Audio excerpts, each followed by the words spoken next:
Hey guys, welcome back to another episode of Just Healing Podcast.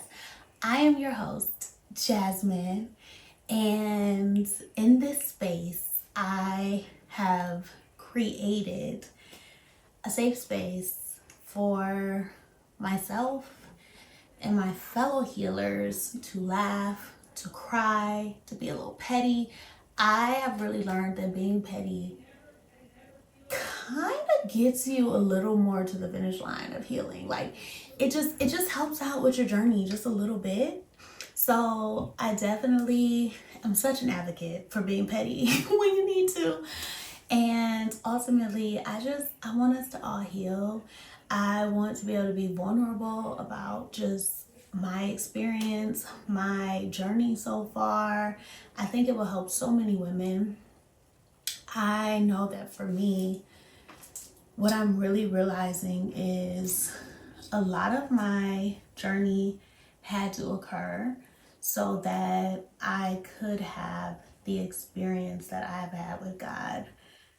I think the experience definitely started, you know, before I got out of my marriage. However, once it started and once I feel that through this, I knew it was more of a like, God trusts me thing, is when I was able to just take off running and never look back. And I want to be able to help other healers, survivors. I want to be able to help you out through that. And I feel like one of the only ways you can do it is by talking about it, by not keeping it in, by cultivating a community, but not only a community of, sometimes I want to do a full episode on this because sometimes I feel like support groups as well as communities, especially when it's in the cases of like being a single parent or surviving narcissistic abuse, sometimes those spaces can become a little trauma bondy for me. And that has been my experience. I don't know if it's for everyone, but my experience have been that it becomes a little trauma bondy. And I don't want that. I want to create a space where you feel like you're being educated, you're being spoken. I'm speaking into you. If you feel like you don't have the fight in it, I have come to a space where I'm willing to get on the front line for you. And until you're ready to get up there, I'm all in. What's up? Nuck if you buck any day. That has been my favorite song since it's come out. And I was probably like 8. So I have started to separate some of my segments. So since I've started this podcast, I've had 2 segments. I might add some since I'm separating them now, but 2 of my segments are my healing with feelings and my healing hacks. So I'll start off with my healing with feelings. It is something I came up with because me as a person was getting very used to just saying I'm doing okay and standing on that. And it got me nowhere. It actually got me more so in worse situations because I found myself being like, I'm okay. And then everyone around me is like, well, she says she's okay. She seems okay. She's acting okay. Maybe she's okay. And I wasn't. I was drowning.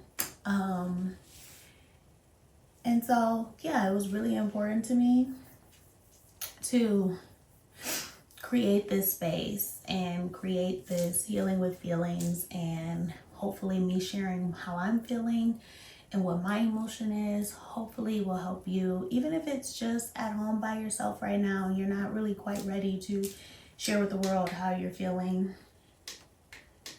Yeah, I don't really know if this mic working, but even if you're not able to quite share with the world right now, I hope that it cultivates something. So my feeling for this week would have to be happy. I don't know the last time I've been like happy.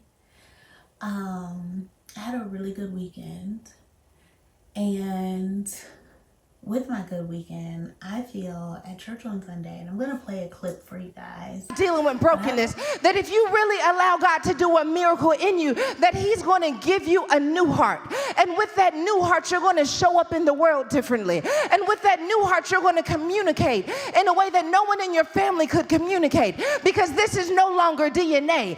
He gave me a new heart. I used to talk the way that everyone else talks, but he gave me a new heart. So I may be unfamiliar to you. You may have to reintroduce yourself to some people who knew you when you had an old heart. That new heart's going to have courage. That new heart's going to prophesy. That new heart is going to establish some things in your family. How are you going to break the generational curse? It's going to happen with the new heart that God gives you.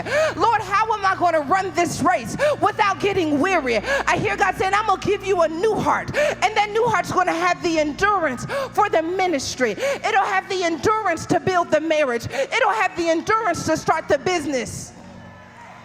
Don't assess my word against your heart, because my word is connected to the new heart. My word is connected to the new version of you. My word is connected to the transformed version of you. My word is connected to who I know you're going to become. I'm going to give you a new heart. Oh, that's a good word for me, because I'm sitting up here with a new heart. If I had about 5 seconds, I would really go old school church, and I would tell you about the way my heart used to be. I would tell you about the way I used to think. I would tell you about the way I used to believe. But I know that we serve a God who will give you a new heart. I didn't even want to forgive you, but God gave me a new heart. I didn't even want to do this, but God gave me a new heart. I wasn't capable in my old man, but God gave me a new man. And that new man does things that old Sarah would have never done. And that new virgin does things I could have never done before. But he messed around and gave me a new heart. He gave me capacity. He gave me courage. But I feel at church on Sunday, first of all, Pastor Sarah was preaching. She has not preached since January. And my girl missed preaching, okay? I'm gonna just say that. And preaching at her church. Like, she's been on tour, but I could tell she missed preaching at the Potter's House Dallas, and I love that for her. So her message was titled Confidence to Conquer. And in this message, she spoke about God giving you a new heart. And with that new heart comes this level of confidence, as well as this inheritance that you've always had. And the new heart piece, there was a few parts that really stuck out to me. Number one, she said, I wasn't able to be myself with my old man, but God gave me a new man to be myself with. First of all, let's just unpack that for a second. I was having a conversation with someone the other day, and I really realized that it was kind of the first time I admitted that I got married without loving someone, and that's insane. That's insane. I would say, and I may not have said it like, all the way clear. I would say the love was more so of you being the other parent of my child. And also, I think there was a piece of the what if and the, just what if this person becomes better with this marriage? What if, the potential turns out to be what you think it's going to be if you're married? And those what ifs really just kind of cultivated this feeling of like, well, you might as well get married because number one, you've been together so long. Number two, you have a child together. Number three, you're probably not going to be able to break up. And if you do break up, it's going to be an ugly breakup. So you might as well, since you lay down in this bed, quite literally, talk about making your bed and laying in it. Cause what? And so, yeah, I definitely feel that I was in that space of shame and guilt and regret. And because of that, I didn't think I was going to get out of the relationship. So I was like, well, I might as well get married, because at least then that's not as bad as having this child, continuing to sleep with this person, and living out of wedlock ultimately. I feel that the new man that God is going to give me,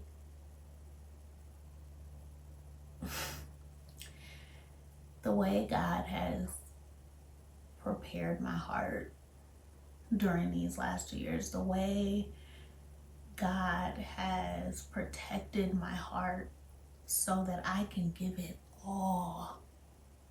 Literally, like, and I just remember in church, she kept saying, like, I'm doing some heart transplants. I'm doing some heart transplants. But for me, I remember when my divorce case got moved. And when it got moved, then it was my chance to be able to go and file.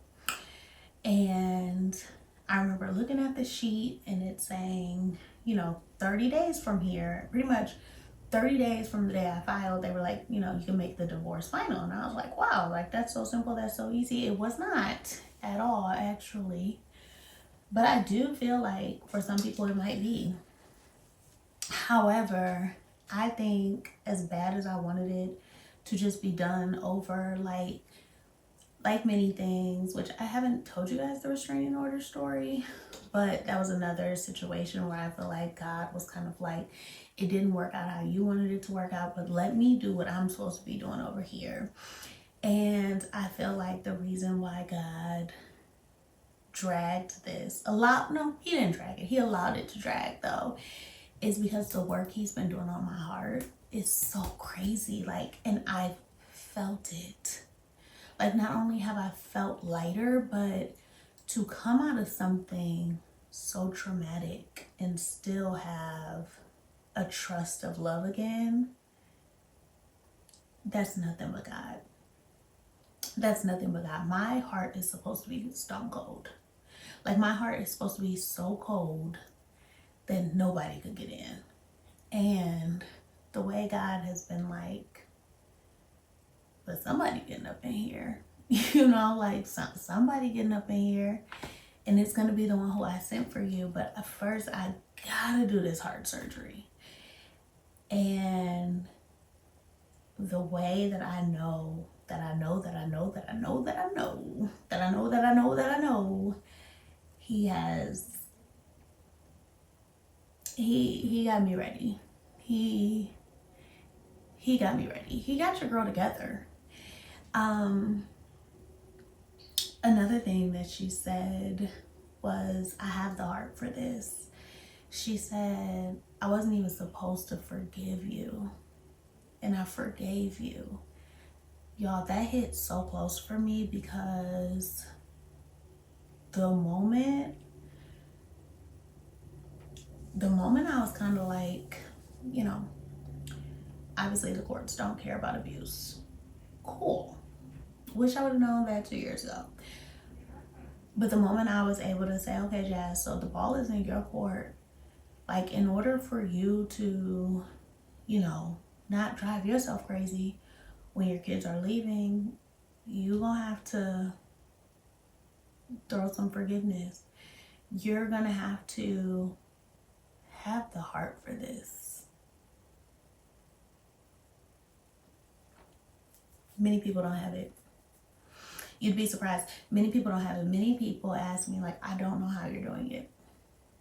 How don't you get triggered? How don't you get upset? How don't you get mad? How don't you break down and cry? First of all, I do cry.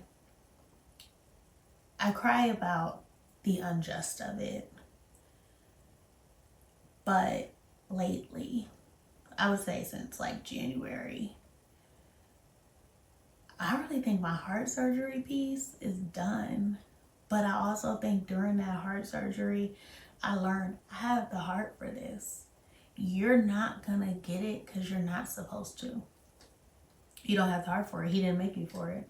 He doesn't trust you with it. And I'm not bragging. I don't know why he trusts me, but I'm not questioning it. But he doesn't trust you with it. You don't have the heart for it, so you're not gonna get it. And the way he has not only fixed my heart for the situation, but prepared my heart to be able to just give it freely to my children and to have love again. That is just crazy. So I'm happy. Like I said, I had a really good weekend. I had a kid-free weekend. I had a really good weekend. Very good weekend. Can't wait to tell you guys more about it one day. And yeah, so that's my emotion. Kind of went off on a tangent there, but there you have it. My healing hack will be, girl, get you some braids for the summer. Like, the way I have felt just with braids has been so amazing. I did find myself having withdrawals. Yesterday I was looking at pictures of me and a bob, but ultimately I love having braids. It is so convenient. If you guys don't know, I am in the Dallas area and it gets hot. And I just told myself I didn't want to deal with being hot in my head this summer. So I was like, let me just get started on some braids early on. But if it's not braids, just do something for you. That maybe switches it up, changes it up. Just do something for you that you typically wouldn't probably do. But that's gonna be it on my healing with feelings and my healing hack. If you guys have any, please let me know down below. And if you're not following me, you can find me on YouTube. Why am I having a brain fart? You can find me on YouTube, Apple Podcasts, Spotify, Instagram, TikTok, and Facebook at Just Healing Podcast. And I'll see you on my next episode. Bye.